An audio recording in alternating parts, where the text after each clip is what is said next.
Di tengah-tengah kita sudah hadir Ibu Erniati Kombong. Ibu Erniati Kombong kan menyaksikan sakit yang pernah dialaminya, yaitu tumor otak. Jadi kita tidak akan berpanjang-panjang lagi keluarga Gracia. Langsung saja kita akan menyapa Ibu Erniati. Shalom Bu Erniati, apa kabar? Shalom, puji Tuhan, baik luar biasa. Puji Tuhan, ini kita sepertinya yang ada di Zoom ini dari ujung barat sampai ujung timur nih. Ya, ini ini Puji ini Tuhan. luar biasa ini. Ya, kalau beberapa hari yang lalu dari Amerika tambah ini kali kita di Indonesia tapi ujung sana sampai ujung sini luar biasa. Ya, Bu Erniati, ini kalau saya lihat Ibu sekarang sudah sangat fresh, sangat sehat. Puji Ya, Tuhan. walaupun pertumbuhan rambut belum kembali seperti dulu ya, masih dalam proses. Ya Bu ya. Iya, Bapak. Puji Tuhan, tidak apa-apa ini anugerah Tuhan yang Amin. Ibu peroleh sangat luar biasa. Bu, boleh memperkenalkan diri dulu. Ibu berasal dari mana dan tinggal di mana nih Bu nih? Silakan Bu. Oke, Bapak. Terima kasih buat kesempatan yang diberikan kepada saya. Terima kasih terlebih kepada Tuhan yang masih Amin. memberikan saya waktu untuk hidup. Baiklah, pada kesempatan ini, sebelum saya menyaksikan bagaimana Tuhan berkarya dalam kehidupan saya memperkenalkan diri. Nama saya Erniati Kombong. Saya suku atau asal dari Toraja, saat ini berdomisili di Timika, Papua. Memiliki satu suami, tapi antara iya dan tidak. Yang kemudian tiga anak, yang pertama putra, yang kedua, ketiga putri. Saya Tuhan percayakan menjadi seorang tenaga guru di SMK di Timika. Terima kasih. Iya, ini hari ini kita eh, akan fokus dengan sakit yang dialami oleh Ibu Erniati. Ya, jadi kalau ada yang tanya antara ya dan tidak tadi kita nggak bahas yang itu. Oke, Ah, ya baik, Bu Erniati. eh, Sebelum kita masuk dengan tumor otak itu ya Bu ya. Iya, Bapak. Kalau boleh kita tahu, Ibu mengalami gejala seperti apa ini, Bu? Apa yang Ibu rasakan sampai akhirnya membuat Ibu berobat ke dokter dan dokter nyatakan bahwa ini tumor otak. Silakan, Bu. Oke, Oke, Bapak. Jadi waktu bulan September tahun 2024 itu saya sakit kepala. Tapi sakit kepalanya tidak parah-parah banget. Nah, pusing-pusing begitu. Lalu sudah hari keempat saya minum paracetamol. Hmm, Obatnya tidak ada reaksi. Kebetulan di Timika itu hari ada orang Toraja yang baru-baru meninggal karena sakit malaria naik di otak. Lalu saya takut, kenapa saya minum obat kok tidak mempan? Jangan sampai malaria. Kalau malaria baru terjadi seperti itu, waduh, ngeri anakku menderita hmm, begitu. hmm, Lalu saya ke dokter, dokter keluarga, dia bilang begini, Ibu, periksa darah di laboratorium. Saya bilang hasilnya berapa menit? 20 menit. Setelah hasil saya dipanggil dokter, Ibu, malaria negatif. Besok ibu datang lagi ya. Biasanya itu virusnya masih tersembunyi. Besok datang lagi. Tapi saya tidak pergi besok. 2 hari lagi baru saya pergi. Karena biasanya menghindari jangan sampai bibitnya masih tersembunyi. Saya pergi diperiksa lagi malaria masih negatif. Kemudian dokter sarankan saya rujuk ibu ke RSUD untuk bisa ketemu dengan dokter saraf. Saya bilang yang terbaik dokter buat silahkan. Besoknya saya langsung dirujuk ke RSUD. Lalu di RSUD dokter saraf sarankan karena ini malaria negatif maka ibu saya CT scan. Saya bilang oke siap dokter. Saya di CT scan. Setelah itu dikasih tahu hasilnya 1 minggu. 1 minggu saya ke RSUD ambil hasil. Saya tidak mau buka itu. hasil fotonya itu, saya bilang saya tidak mau meraba-raba. Saya bisa lihat di gambarnya. Tetapi saya bilang biarkan dokter yang punya kewenangan untuk menjelaskan lebih detailnya nanti. Saya kasih dokter, dokter bilang ibu tidur. Lalu saya tidur di atas tempat tidur di dalam ruang dokter. Dokter buka begini, dia pasang di lampu. Dia bilang begini, ibu, saya tidak percaya kalau ibu baru merasakan 3 sampai 6 bulan ini, Bu. Saya dengar kata dokter begitu, saya kaget, Bapak. Hmm. Kagetnya apa? Wah, berarti parah saya punya penyakit kalau begini. Kemudian saya apa bangun. Tidak sadar saya pu air mata keluar. Dokter bilang, "Ibu jangan takut." Saya bilang, "Dokter, saya tidak takut. Hidup mati kita di tangan Tuhan." Yes. Setelah itu dokter jelaskan, "Ibu, saya rujuk besok ke dokter bedah saraf." Saya baru dengar kata beda, saya sudah takut, Bapak. Jadi ada dua kata yang saya takuti itu hari yaitu bedah dengan kemo.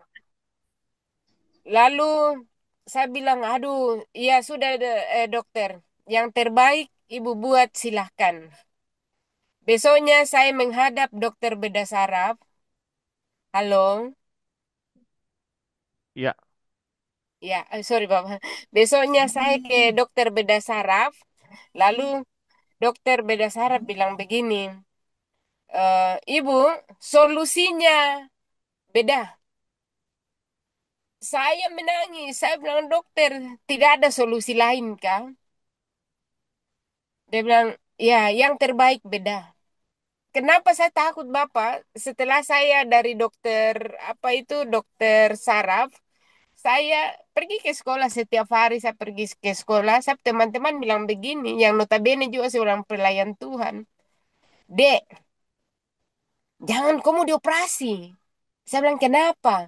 Kau dioperasi nanti kau sudah tidak waras lagi. Kau sudah blank-blank itu. Seringkali rumah sakit umum memvonis orang bahwa dia sakit padahal tidak. Berdoa, minta mujizat. Saya bilang, ya itu sudah pergumulan saya itu. Lalu dokter bedah saraf bilang begini, solusinya yang terbaik bedah. Saya bilang, aduh dokter saya minta solusi lain. Dokter bilang itu yang terbaik. Tapi saya tidak bisa beda ibu di sini. Saya rujuk ibu ke Jakarta di rumah sakit PON atau rumah sakit Darmais Jakarta. Tapi saya belum putuskan. Saya bilang saya berdoa, saya butuh mujizat. Kepalaku tidak perlu kena pisau duniawi begitu, pisau rumah sakit. Saya ulur sampai dokter bilang, oke Bu, kalau belum ada keputusan mau kemana, bagaimana. Minggu depan Ibu datang ya. Saya kasih surat kontrol. Saya bilang, siap dokter. Ibu datang dengan siapa? Saya sendiri dokter. Ibu naik apa? Saya bilang, saya nyetir sendiri. Dia bilang, hebat sekali ibu ini. Dalam keadaan seperti begini, berani jalan sendiri, nyetir lagi sendiri. Ibu ada kejang di rumah. Saya bilang, puji Tuhan tidak. Dia bilang, Hmm. ibu hebat sekali, kuat sekali. Saya bilang, bukan saya yang kuat, tapi Tuhan yang kuat di dalam saya. Baru dia bilang, besok datang dengan keluarga, minggu depan datang dengan keluarga. Saya berpikir, Pak, saya Hmm. pergi dengan siapa? Anak-anak saya sekolah dan ke, kalaupun saya bawa anak saya, dia belum bisa mengambil keputusan karena belum 17 tahun. Suami saya tidak peduli saya. Lalu saya bilang, bagaimana ini? Adik saya bilang, kapan berangkat, Kak? Saya bilang, belum. Kapan ketemu dokter? Saya bilang, minggu depan. Tapi disuruh bawa keluarga. Dia bilang, oke, saya izin dari kantor dan saya dampingi kakak. Hmm. Puji Tuhan, minggu depannya saya pergi. Ada lagi saya teman pendeta datang. Dia ada, tapi adik saya yang sama-sama masuk di dalam ruangan dokter. Dokter bilang, ibu bagaimana? Mau kemana? Siap dirujuk ke Darmais atau Rumah Sakit PON Jakarta. Lalu saya diam saja. Saya galau ceritanya begini. Memikirkan kenapa bisa terjadi begini. Saya seakan-akan menyalahkan Tuhan. Saya bilang, Tuhan, Tuhan kau tidak adil sekali, Tuhan. Di saat rumah tanggaku dihantam badai, finansialku sangat memprihatinkan. Kenapa Tuhan izinkan ini terjadi? Lalu adik saya kemudian bicara dengan dokter. Dia bilang, kalau ada alternatif lain ke selain Jakarta, mungkin ada di Makassar. Dia bilang bisa di Siloam Makassar. Cuma jangan menyesal kalau di Siloam itu nanti antri lama ya. Puji nama Tuhan, bulan Oktober, tanggal 26 Oktober, karena saya tunda-tunda terus, akhirnya saya baru dirujuk itu ke Rumah Sakit Siloam. Dan tanggal 18 Desember saya dioperasi, Bapak.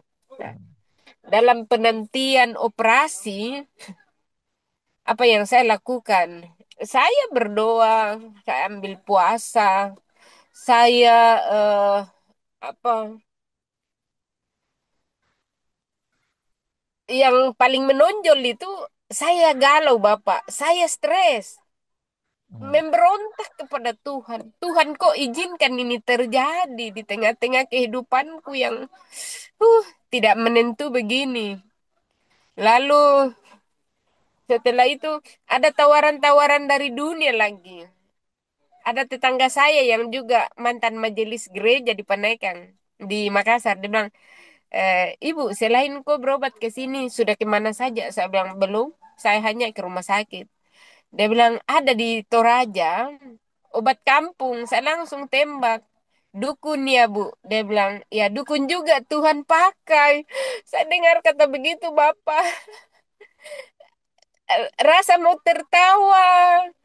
Bagaimana? Tapi karena orang tua, jadi saya bilang, Ibu minta maaf. Untuk mau ke dukun, saya tidak ada cerita mau ke dukun. Karena apa? Kalau saya ke dukun, saya mendukakan Roh Kudus. Nah, saya bilang begitu. Dia bilang, ya coba saja. Saya bilang, tidak. Saya datang di sini untuk rumah sakit saja. Puji Tuhan, tanggal 18 saya dioperasi. Ya, sebelum operasi, eh, seperti yang saya bilang tadi, setiap hari bersungut-bersungut. Nah, satu kali tuh Bapak, saya berdoa.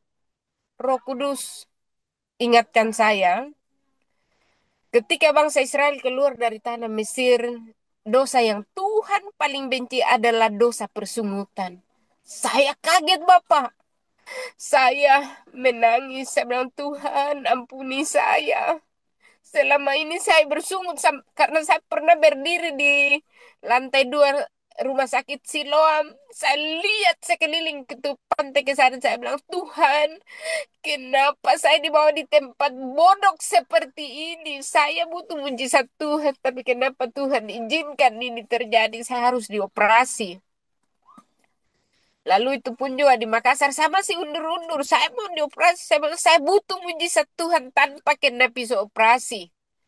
Tapi dokter bedah selalu membujuk saya, Ibu. Solusi yang terbaik operasi. Sampai adik saya dari Timika, dia tanya, adik, kakak kapan operasi? Saya bilang, ketemu dokter tanggal 6. Dia bilang, oke. Tanggal 6 pagi adik saya mendarat di Bandar Udara Hasanuddin. Sorenya kami ke dokter. Di dokter tanya, sudah siap saya operasi, Bu? Saya bilang, saya tidak tahu. Dengan dialek Papua begitu, saya tidak tahu. Lalu adik saya dia bilang, kakak tenang. Lalu kita bicara dengan dokter. Saya bilang, kau jawab dokter. Saya akan makan marah juga sama saya pu adik. Saya bilang, ada apa-apa terjadi kalau sampai operasi gagal saya mati. Saya pu anak menderita. Siapa mau lihat? Hmm.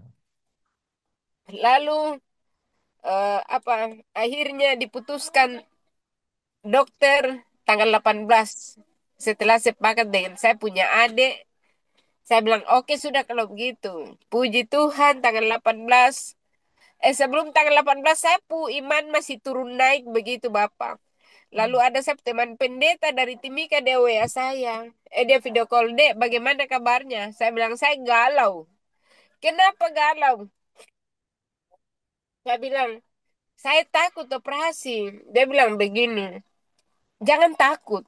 Kalau Tuhan izinkan adik harus melewati ini, percaya bahwa Tuhan hadir dalam ruang operasi, memberikan hikmat kepada dokter, sehingga adik bisa terselamatkan. Operasi berjalan lancar.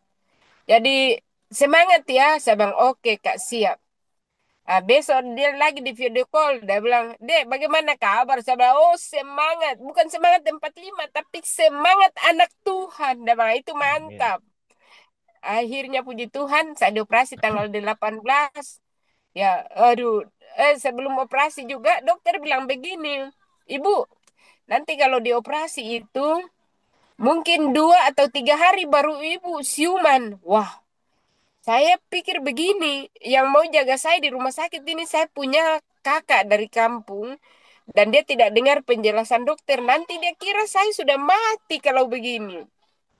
Kemudian saya pulang ke rumah, saya berdoa sama Tuhan, dokter manusia. Saya tahu Tuhan memberikan hikmat. Tapi perkataan yang dokter katakan tadi bahwa 2 3 hari, saya patahkan perkataan itu.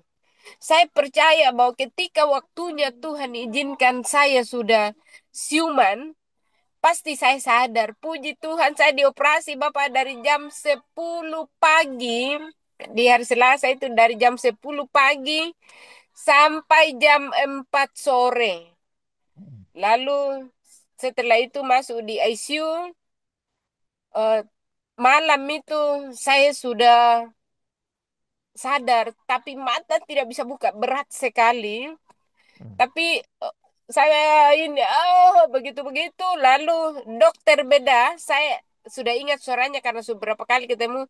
Dia tepuk saya punya pundak sebelah kanan. Dia bilang, Ibu sudah selesai dioperasi, ibu sudah di ICU dan ini sudah malam. Ibu tidur, besok pagi baru ibu bangun. Besok pagi ya seperti biasanya jam-jam doa itu saya terbangun tapi tidak bisa buat apa-apa, tidak bisa bangun karena apa? Kaki tangan saya semua diikat. Saya sampai aduh, muka gatal mau garuk tidak bisa Bapak. Nanti Hmm. saya tinggal ini ujung jari saya kasih begini tapi tidak ada yang respon. Nanti jam 9 pas pemeriksaan baru suster bilang, "Kenapa tangan ini jahil sekali begini-begini terus?" Saya bilang, "Saya kasih kode buka yang di mulut saya ini bantuan saluran pernapasan." Lalu dia buka, saya bilang, "Saya muka gatal." Dok, suster kemudian garu, saya bilang tidak pas. Buka saya tutup tangan, lepas sudah. Dia bilang nanti ibu menyakiti diri. Saya bilang, kamu jangan takut, saya datang ke sini untuk mau sembuh, bukan untuk mau sakit. Jadi lepas. Setelah itu dia lepas. Memang sakit saya, Bapak kepala masih sempoyongan itu. Karena ya, Hmm. saya membayangkan saya punya otak di dalam ini putar balik sarap-sarap disambung-sambung ini. Tapi ya saya orang tidak suka ini Bapak. Orang tidak suka banyak tidur begitu. Akhirnya saya bilang, aduh saya mau sekali bangun. Dokter beda bilang setiap hari dia datang. Dia bilang, Ibu eh, selamat pagi. Pagi atau siang atau malam. Nama siapa? Saya sebut nama Ernest Gombong. Tanggal lahir saya bilang 3 Mei 1976. Kemudian saya bilang, dokter ini dia kira saya lupa ingatan. Lalu hari ketiga dia datang. Sayang sapa dia duluan. Selamat pagi dokter. Dia bilang pagi. Bagaimana bu? Saya bilang mau pulang. Dia bilang ini kau ini pulang saja yang kau pikir. Dia tanya nama siapa? Saya sebut tanggal lahir berapa. Tanggal lahir saya sebut. Ya puji nama Tuhan. Tanggal 22 Desember saya keluar dari rumah sakit. Lalu dokter katakan, Ibu, nanti kontrol tanggal gini. Eh, Setelah dikontrol itu langsung buka benang Bapak. Dan saya bilang, boleh pulang. Saya pulang ke Toraja. Boleh. Nah, saya perjalanan 8 jam ke Toraja itu Bapak. Dan orang semua khawatir yang tahu saya pulang. Kenapa pulang? Perjalanan ke Toraja itu baru yang bawa mobil ini. Melebihi dari Rosi mungkin Bapak. Tapi ya puji Tuhan kepala saya itu aman, aman. Sampai ada saya punya teman pendeta di Timika, Bapak saya saya bilang shalom kakak, dia bilang dek sudah mau kau dioperasi, saya bilang sudah. Kau masih waras, saya bilang puji Tuhan saya waras sekali. Dia bilang daya ingat bagaimana? Saya bilang nomor rekening juga saya ingat sampai hari ini baru mereka tertawa. Saya bilang iya, ya puji Tuhan. Tanggal 26 Januari saya izin disapu kakak-kakak dengan adik saya. Saya bilang saya mau balik Timika. Mereka sampaikan, hei, so bisa pergi ke Timika. Kuat naik pesawat. Saya bilang naik bisa aja 8 jam bisa. Apalagi cuma 2,5 jam ke Timika. Saya percaya bahwa eh, pasti saya kuat. Saya sampai di Timika. Yang terjadi malam keempat Bapak. Jadi ceritanya saya tidak bersungut-sungutin Bapak. Malam keempat saya di Timika, motor anak saya dicuri di dalam garasi, motor yang pakai pergi sekolah. Saya kemudian mulai bilang, kenapa saya garuk kepala, kenapa saya datang kalau harus terjadi seperti ini lagi. Lalu, ya Roh Kudus ingatkan saya, jangan bersungut. Jadi saya bilang, Tuhan terima kasih, yang terbaik pasti Tuhan buat. Ya, puji Tuhan. Sekarang tanggal 18 Maret itu sudah 3 bulan saya operasi itu Bapak. Dan sudah waktunya harus pasang batok kepala.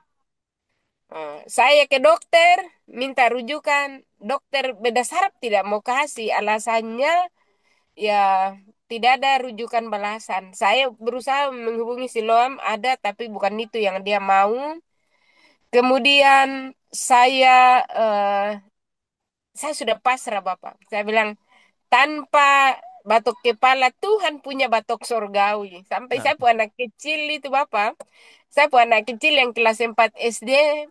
Satu kali malam-malam kami dua saat teduh. Dia bilang, mama saya yang berdoa. Oke. Dia berdoa, dia bilang begini. Tuhan, saya percaya bahwa Tuhan memasangkan batok surgawi di mamaku punya kepala. Saya dengar itu Bapak, saya hancur. Saya bilang, "Oh, Tuhan terima kasih. Saya semakin tidak mau berangkat Makassar. Saya membayangkan mau dioperasi lagi seperti ayam potong di atas meja operasi nih. Lalu puji Tuhan, ya sudah 2 kali saya ke dokter saraf. Dokter saraf tidak mau kasih rujukan. Dia bilang saya bisa buat di sini, di Timika. Tapi keluarga besarku bilang jangan nanti jadi kelinci percobaan. Akhirnya ada saya punya ponakan yang dia seorang pejabat di sini, kemudian suaminya juga anggota dewan di sini, Kabupaten Mimika.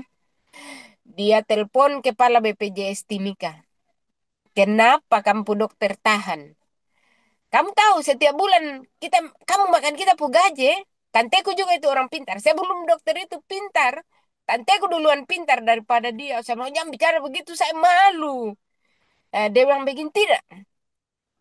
Ya puji Tuhan. Bagaimana Bapak? Direktur RSUD telepon dokter ini. Dokter terima kasih.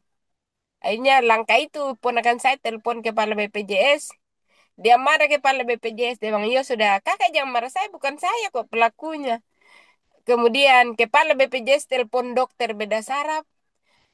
Tidak 10 menit itu Bapak saya ditelepon dari rumah sakit Ibu Erniati kan. Nomor baru saya angkat. Saya bilang iya dengan siapa? Dia bilang dari RSUD. Datang ambil rujukan sekarang. Puji Tuhan saya pergi. Lalu 2 hari kemudian saya berangkat ke Makassar. Saya dirujuk ke rumah sakit Wahidin. Saya berangkat sendiri dari operasi pertama sampai operasi kedua itu saya berangkat sendiri sampai orang bilang ini orang sakit model bagaimana ini. Berani. iya. Ya, Ibu Erniati keluar dari Zoom terlempar. Ya, sambil kita menunggu. Baik, Bapak Ibu sekalian, kita tadi sudah menyaksikan bagaimana pergumulan yang tidak mudah ya, sakit di tumor otak dan itu merupakan pergumulan yang sangat berat. Sebenarnya kalau dilanjutkan saya ingin dia boleh memperlihatkan ya bagian kepala yang dioperasi, ya. Jadi batok kepala itu yang dipasang kemudian titanium. Jadi batok kepalanya dia simpan di tas. Tadi eh, belum sempat sampai di masa itu. Saya sebenarnya mau minta dia kasih lihat, ya. Jadi kalau kita cuma bisa pegang kepala, dia bisa pegang batok kepalanya sendiri, ya. Kita bisa pegang kepala kita, rambut kita, dia bukan hanya itu. Batok kepalanya sendiri bisa dia pegang. Ini luar biasa. Shalom Bu Maaf Erni. Bapak, Iya, saya terlempar Bapak, minta maaf. iya. Bu Erni, Bu Erni. Iya Oke. Bapak. Bu Erni, ini kita langsung langsung aja Bu Erni, boleh dikasih lihat batok kepala yang bekas operasi itu, Bu. Yang tidak Oh, jadi dipasang itu, Bu. siap Bapak. Ah, belum. Itu jarang sekali orang punya, Bu ya. Ini Bapak. Tuh. Jadi saudara bersyukur kalau Ibu Erniati bisa pegang batok kepalanya sendiri. Kita semua tidak bisa pegang batok kepala masing-masing. Jadi ini anugerah Begitu. Tuhan yang sangat luar biasa. Ya, bayangkan sebegitu besarnya, ya. Kalau kita yang ada di ruang Zoom ataupun yang ada di Facebook bisa menyaksikan cukup besar itu, ya. Jadi kalau orang sayang-sayang di kepala, ibu bisa langsung pegang batok kepala. Ini anugerah yang jarang Puji sekali. Tuhan Bapak. Ya, ya ini sekali lagi ini pengalaman yang tidak mudah dan kita lihat bagaimana pertolongan Tuhan yang dahsyat sekali. Ibu boleh menyaksikan ini pun anugerah Tuhan yang memang saya pikir luar biasa banget. Itu bekas itu dipasangnya di mana, Bu? Mesti di depan atau di Di oh di sini sebagian. Bapak, di atas mata sebelah kanan saya Bapak. Oh. Iya iya iya. Wah, itu luar biasa dan sudah tumbuh rambut itu ya, Bu ya? Iya Bapak, sedikit lagi gondrong Bapak. Oh, Puji ya, Tuhan. iya luar biasa. Jadi ini ajaib sekali Tuhan sertai, ya, karena kita beberapa minggu ini melihat orang yang berkaitan dengan operasi di kepala, ya. Minggu lalu juga, hari ini juga kita lihat sekali lagi bagaimana dahsyatnya pertolongan Tuhan. Ibu Erniati sudah ditolong Tuhan sampai saat ini dengan dahsyat dan luar biasa. Eh, Amin. Hal yang terakhir, Bu, karena waktu terus berjalan, yang saya ingin tanyakan kepada Ibu, berkat yang paling berharga yang Ibu peroleh melalui semua peristiwa ini apa, Bu? eh yang paling berharga lewat sakit penyakit ini saya menyadari bahwa Tuhan punya rencana yang indah dalam hidup saya. Amin. Iya, Ibu Erniati Terlempar. lempar lagi. Ini kita di internet sering lempar-lemparan. Jadi sudah terlempar lagi. Baik, Bapak Ibu sekalian, tadi sudah menyaksikan dengan jelas pertolongan Tuhan luar biasa. Kita punya Tuhan yang dahsyat dan luar biasa dan Tuhan sudah pakai Ibu Erniati dengan luar biasa juga, ya. Dia boleh sehat, tidak ada ingatan yang terganggu sama sekali. Ini anugerah Tuhan berkaitan dengan operasi di bagian kepala.